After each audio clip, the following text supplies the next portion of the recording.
Hey guys, welcome to my channel. My name is Lydia. Today I am going to be showing you how to make a classic Romanian cake. It's a 5-layered, no-bake cake that consists of wafers and burnt sugar and walnuts. So if that sounds lovely to you, let me show you how to make it.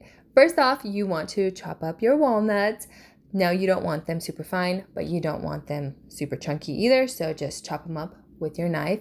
So I hesitate to make a Romanian cake just because it's a lot different than your typical American type of cake. They're not like the same shape, and yeah, they have many layers to them, and they're just like a whole different type of cake. So I hesitated to make Romanian stuff for a very long time, but after having my son, I really started missing, my mom's baking and just the Romanian stuff. So I've been calling my mom a lot. And when I found these wafers at the international market, I called her up and I was like, Mom, listen, I need to learn how to make this cake. I didn't even know what it was called. And yeah, it's basically a childhood favorite.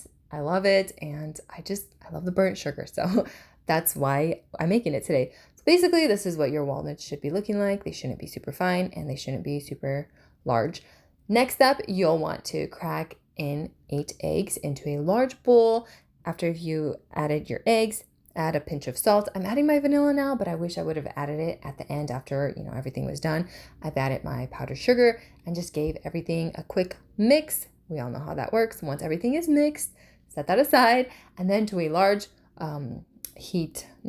large bowl, add in your sugar and start caramelizing it. Now I'm pretty sure American or people that caramelize sugar are probably like cringing at this because I'm stirring it and it probably breaks all the rules to making caramel sauce. But I'm Romanian. This is how I'm doing it. So basically you want your caramel to look like this. Let everything, melt down, and it takes a while, believe it or not. Add in your room temperature unsalted butter to your caramelized sugar and then quickly stir it up. Make sure your heat's on medium during the whole time, from like the time you started melting your sugar until now, and keep stirring it on medium heat until the sugar and the butter become one. So it should look something like this. And in between all that, I switched to a half moon whisk.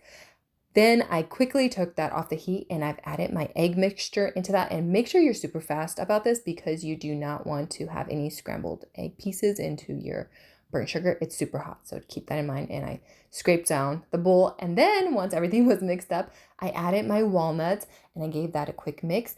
Then you'll want to return this big old pot back to your oven, and on medium heat, you'll want to heat it up for around 5 to 10 minutes. You don't want it super thin and then you don't want it super thick. So just keep that in mind. Shout out to my husband who helped me out with this part because, a teething toddler is no joke. You guys, I've been struggling. Teething is just not our thing around this household. So it should look something like this. I wish I would have let it, thicken up a little bit more. So this was after 5 minutes and I kind of took it off the heat because I didn't want it to burn. So these are my wafers.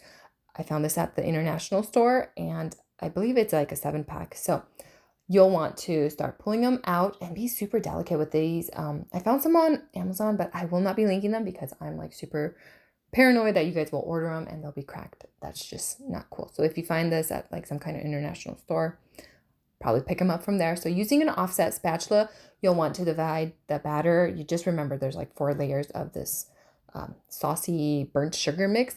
So you'll want to kind of like divide it equally using an offset spatula. You'll want to mix it. And my batter was, or my, not my batter, the sugary part, it wasn't hard to like mix up, just in case you were wondering.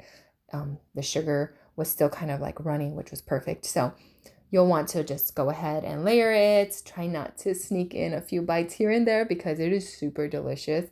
And so don't try to sneak in any bites and use an offset spatula just to kind of, move it around. I really do like this dessert. It's like one of my favorites. I mean, a lot of my moms are some of my favorites.